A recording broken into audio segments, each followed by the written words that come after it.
Hello, I'm Casey Aiken, and this is 21 This Week. Coming up next, Maryland General Assembly reinstates the dog bite law. One bite and you're out.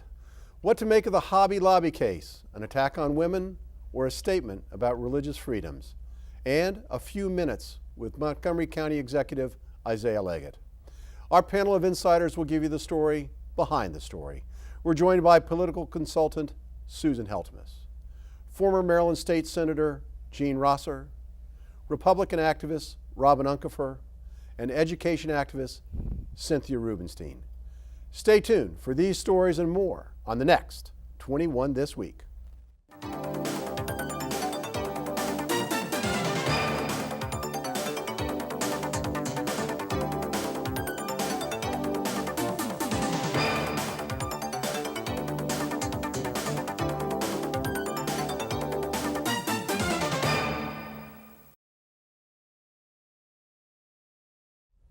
This week in our series of political profiles, we're sitting down with Montgomery County Executive Isiah Leggett, who's seeking his third term in office. Welcome, Mr. Leggett. Thank you for taking the time. I'm delighted to be here. Thank you. One of the things that we are trying to do in this profile series is to allow Montgomery County voters an opportunity to get to know those who are seeking public office. But that's hardly necessary in your case, since you've been a fixture in Montgomery County politics since you ran for county council in 1986. You're not old. I don't want to date you anymore than you already are. Yeah. Now, when you were elected county executive in 2006, it happened to be on the cusp of the Great Recession. What were the challenges you had to overcome during those initial years? Well, before the Great Recession, we had a huge increase in our local budget in Montgomery County, 36% in the last 3 years of the previous administration. So we had that increase plus the Great Recession. I had to close nearly $3 billion in budgetary gaps. And guess what today? We're in a much better position. Today we have the highest financial reserves in the history of Montgomery County. Well, that's a great accomplishment. And that dovetails into the next question, which is, some would argue that after 2 successful terms in office, you've been there, done that, you even got the T-shirt for it. So what's left? Why are you running for a third term? Well, a number of other things I want to accomplish. Number one, transportation is really a real challenge for us in Montgomery County. I was successful in helping to push through the gasoline tax that now provides Montgomery County with $1 billion. We need to make certain that we get through that transportation relief that I want to see happen. Secondly, school construction. I want to make certain that kids have seats in the schools, our schools are modernized, and we can move forward from that. So there's some unfinished business, if you will, for the things I want to do in the future. Well, one of the criticisms, and there are 3 criticisms that are brought up repeatedly by your opponents, is that the county needs to be more competitive and get its competitive edge back and become more affordable if we're going to be a prominent business location going forward in the future. I think that we are competitive, but there are some challenges we have, and the challenges are really not here in Montgomery County, but I think probably in Annapolis, and we need to work on that. Certainly there are some things we need to do differently. But competition is one that we really have to stay on top of it, because it requires someone with the skills, the leadership, and the ability to deal aptly with the people in Annapolis, and I think we've done a pretty good job of that. You know, one thing that we talk about week in and week out on our program is a comparison between ourselves and the surrounding jurisdictions, whether or not Montgomery County and the state of Maryland is a business-friendly environment. What can you do as county executive to make it more attractive to business? Well, number one, we've changed 67 regulations in terms of land use policy in Montgomery County. Secondly, if you look at the percentage of taxes for a Montgomery County resident, it's actually gone down in my administration by 10% over the last 4 years. So if you look at those things in reality, I think you'll see that there's an awful lot of change. But the perception is still there. We simply have to go through those things so people see them and feel them. But the perception is still there, and we have to work on that. Well, there's perception, and there's also the reality. With the change in the zoning laws that the park and planning are dealing with, there have been some slowdowns in issuing subdivision plans, site plans between the permitting office and park and planning. What can be done to make that process go smoother? Because in real life, I'm a real estate lawyer, and I know my clients who apply for a simple subdivision plan of a lot sometimes take more than a year to get it approved. Believe it or not, we're fighting with park and planning about that as you speak, and I want to make certain that we change and consolidate some of those things. We have a proposal that we're evaluating now with a force that look very carefully at what you've just described. But to give you an example of what I'm talking about, In years past, it would have taken you 6 to 8 weeks to get a fire code permit. Today, it only takes you 1 to 3 days. We moved a lot of the confusion, complexity, and I think we're getting much better at those things. One of the criticisms that comes up is the special relationship that unions have with not just the county executive's office, but the county council's office, because this is a one-horse town. Mm-hmm. As a democratically controlled council, they feel that the unions have too much influence in the county budgeting process and what's going on there. Well, I don't think that's the case with me. As you may recall, the unions and I have been in and out of court for some time. Let me give you an example of what I did in terms of my leadership at County Executive. I eliminated COLAs for 4 years. I eliminated the pay grade that we have in the county for 3 years. I furloughed employees. I even furloughed myself. We changed the health benefits. We changed the retirement benefits. I eliminated 10% of the entire workforce of Montgomery County. No county executive, no mayor, no governor did as much as I did for as long as I did. So I think that's a label that's really not apt in this case. Now, you talked about transportation, and there are two transportation topics that are in the news lately. One, of course, is the Purple Line. What's going to happen with the Purple Line, and why are people still opposed to the building of the Purple Line? Well, it's a very controversial line because it comes very close to neighbors' homes, and I think what we're looking at now is the challenge of people living very close to it to make certain that those impacts are not as adverse as they should be. And that's a process we need to go through. There are some legitimate concerns out there. I think the Purple Line can go forward, but we have to deal with those community concerns. But and that Purple Line really is going to tie the economic of Montgomery County and Prince George's County, and really needs to go forward to make ourselves more viable, I presume. I think our challenge right now is not in terms of the impacts locally. We're going to work through those things, but to make certain that the money's there to go forward with this. But the challenge for us right now is to stay on course, and I think we are. All right. The last thing, of course, is the controversy over this Silver Spring Metro Center and the poor development. What's going to happen there, and how soon is that going to be resolved? Well, number one, I take responsibility for it. I would not open that center unless I was satisfied that it was ready to be opened, and we are not going to do so until it's ready. Right now, we're simply waiting on the weather, and the last piece of that will start sometimes whenever it could get about 40 degrees for about 40 days. I think we will complete it and turn it over to Metro. So it was long delayed, and I was responsible for delaying, but I was not about to open unless I was satisfied that the center was ready and it was safe. Well, there's one other transportation question that I have to ask you, and that's from one of our captive viewers, a Miss Krista Aiken. And I know where she lives, and she wants to know what's up with all the speed cameras, and can you take some down on Seven Locks Road? Well, I got a recommendation from a good friend of yours, Crystal, who told me we need them in Montgomery County to reduce speed, and I'm looking at it right now, I think. So maybe we'll do something about that. But yeah, there may be a little too many, and we're going back to evaluate that and want to make certain that the roads in Montgomery County are safe. Well, you know, I appreciate your taking the time to be with us today. You certainly do have the energy and the vision to go into a third term. So it was wonderful for you to spend a few minutes with us tonight. Thank you. You have a wonderful program. All right. Next week, we will profile County Councilman Phil Andrews, who just so happens to want to replace Mr. Leggett as the county executive. And stay tuned for our panel, where we'll discuss the dog bite law, one bite and you are out. And we're going to talk about the Hobby Lobby case. See you after this short break.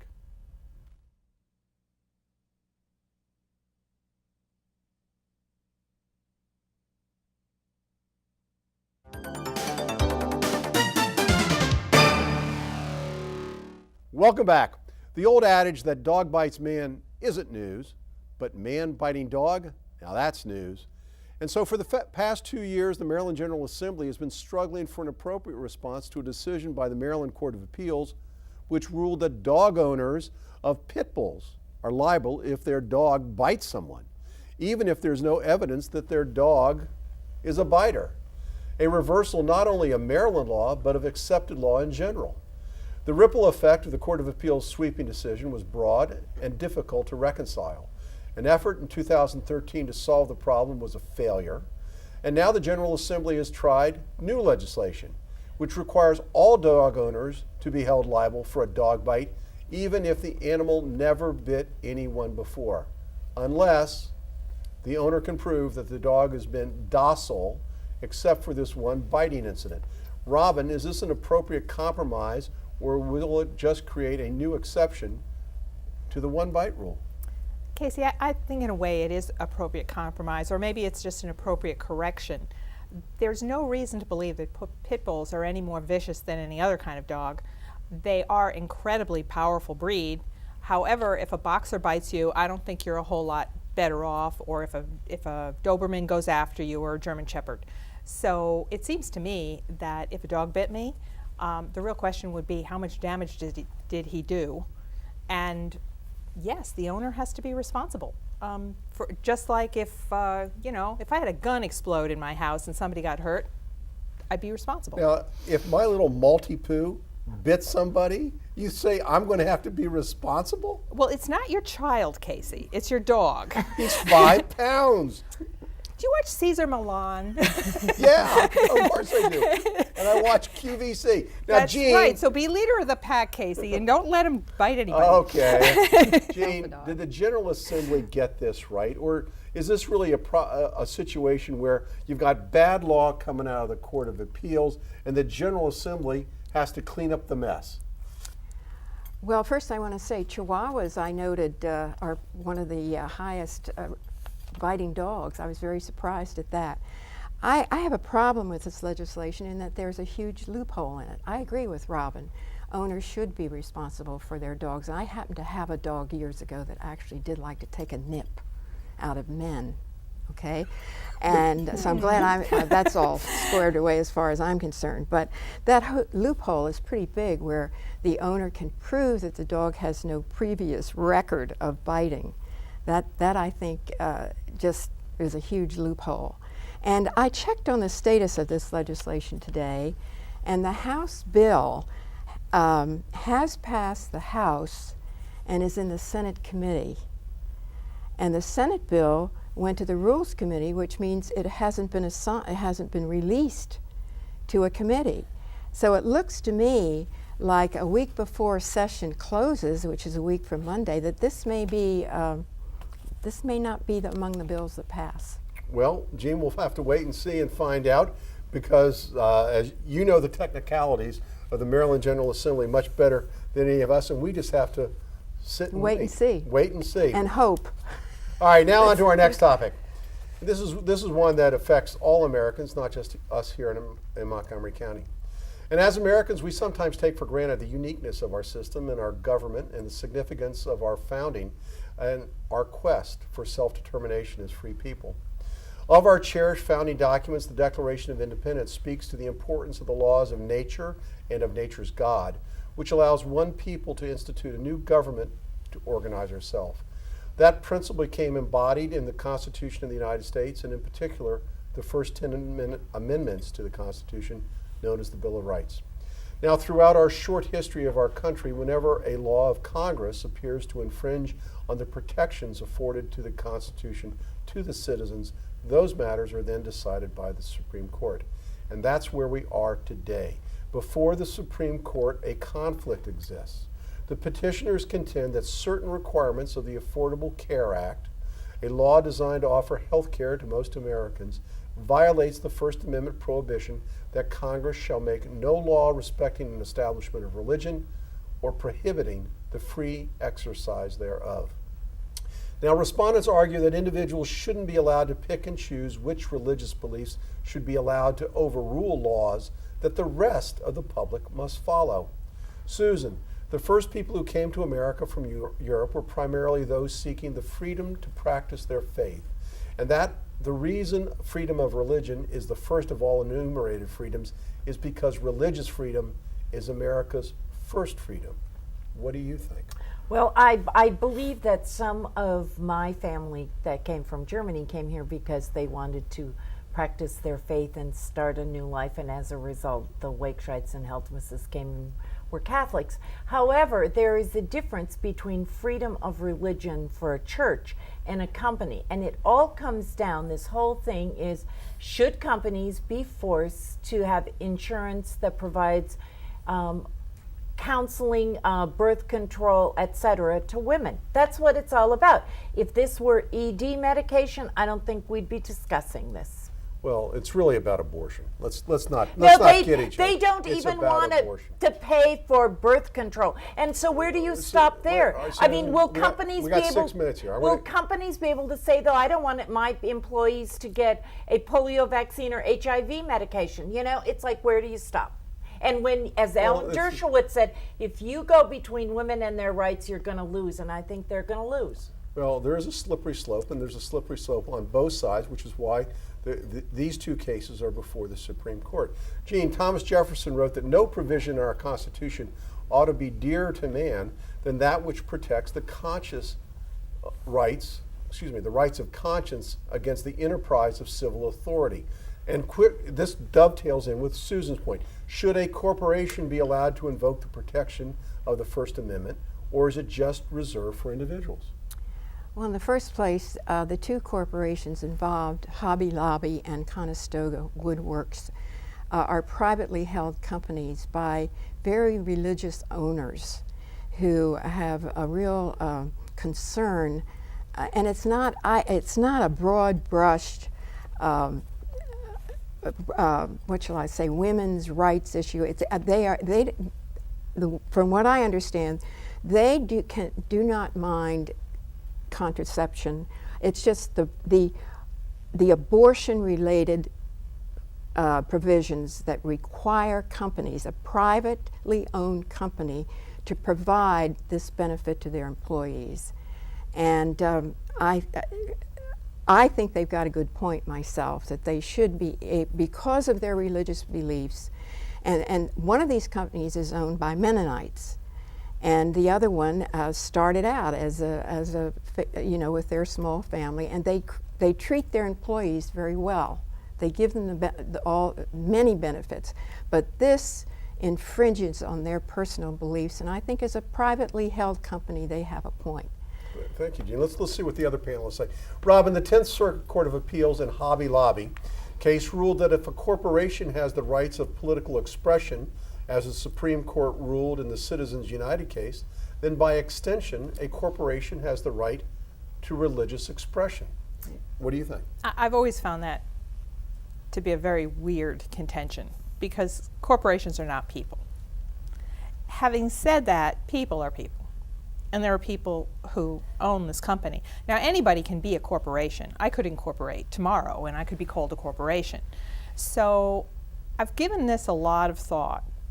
And the truth of the matter is, I wouldn't buy anything from Hobby Lobby. I would tell people not to buy from Hobby Lobby. I think it's completely reasonable to run Hobby Lobby out of business.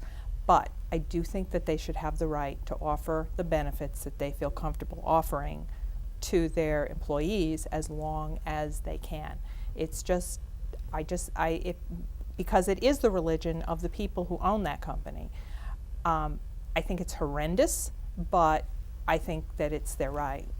Cynthia, in the companion case, Conestoga Woods, the Third Circuit Court of Appeals ruled that it couldn't understand how a for-profit secular corporation, apart from its owners, can exercise religion. What do you think? I agree with that, and I want to go back to the point about the objections in the healthcare law. There are certain kinds of contraception that they are objecting to. One of them is IUDs, the other is Plan B, which is morning after pill. But gynecologists and obstetricians will tell you that that is not abortion related. They're objections about implantation of fertilized eggs. The belief is that a fertilized egg must be protected. But all that IUDs do and Plan B do is prevent the implantation of a fertilized egg. So obstetricians and gynecologists disagree with Hobby Lobby and Conestoga Woods. It is not abortion.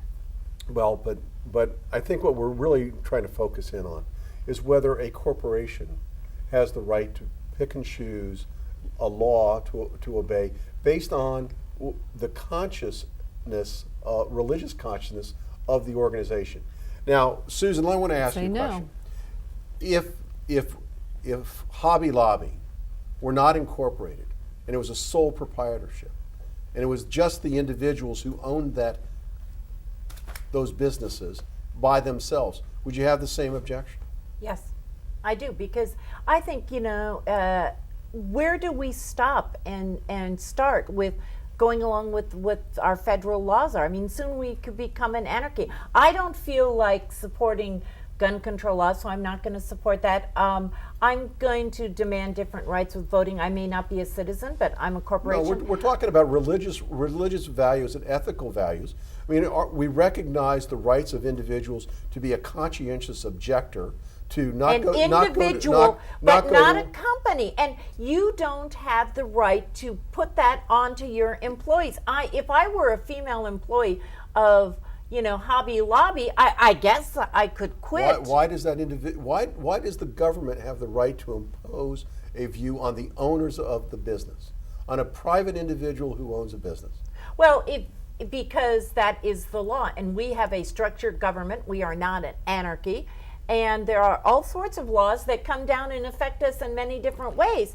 And we have liquor laws. We have all sorts of laws, and we follow them. Susan, you're straying afield because the idea is whether or not there's a fundamental religious belief involved here, not whether there is a regulatory issue. And I'm sorry to the panel because we're out of time. And I know this is something we all want to talk about, and it's obviously one that affects each one of us very personally. Especially the women on the panel.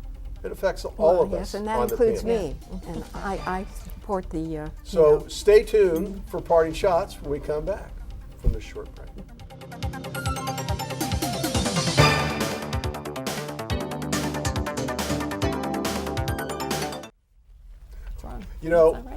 Welcome back. We haven't stopped talking because this is obviously one that a topic that affects us all. So, with parting shots, Robin Uncapher.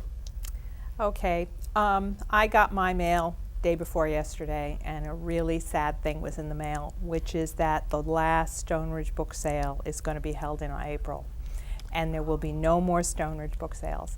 I have taken my children to Stone Ridge book sales for 18 years. I cannot tell you how sad they are that this is going away.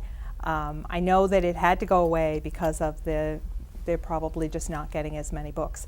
But it's a really sad thing, and I hope everybody turns out in April for the last one. Thank you, Robin. Cynthia Rubenstein, your parting shot. In honor of Women's History Month, I want to also point up a birthday for Gloria Steinem, who turned 80.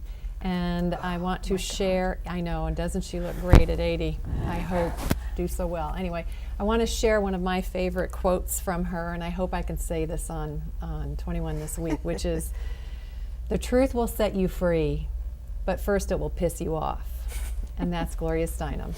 Thank you, Cynthia. Susan Heltemes, your parting shot. This week, the University of Wisconsin Public Health Institute and the Robert Woods Johnson Foundation announced that Montgomery County is the healthiest county in Maryland, and Baltimore is the least. Baltimore City is the least health.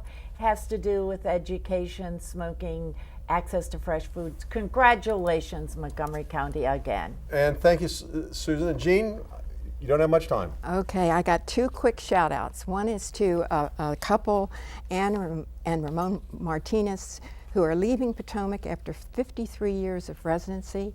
Ann in particular is a teacher, artist, founder of Potomac Artists in Touch, a great couple that are leaving for New Mexico. And the second shout out is to the Chevy Chase Women's Republican Club that held a very, very good forum chaired by Blair Lee, and he did an expert job, the former moderator of 21 This Week, and it was very successful. And the message to Republican is we have good gubernatorial candidates, and get out and vote. And we're out of here. Thank you, ladies. And thank you for tuning in to Montgomery County's hardest hitting political talk show. Thank you to our special guest, Ike Leggett. And remember, you can like us on Facebook and you can follow us on Twitter. For 21 This Week. Oh, don't forget YouTube for 21 This Week. I'm Casey Aiken.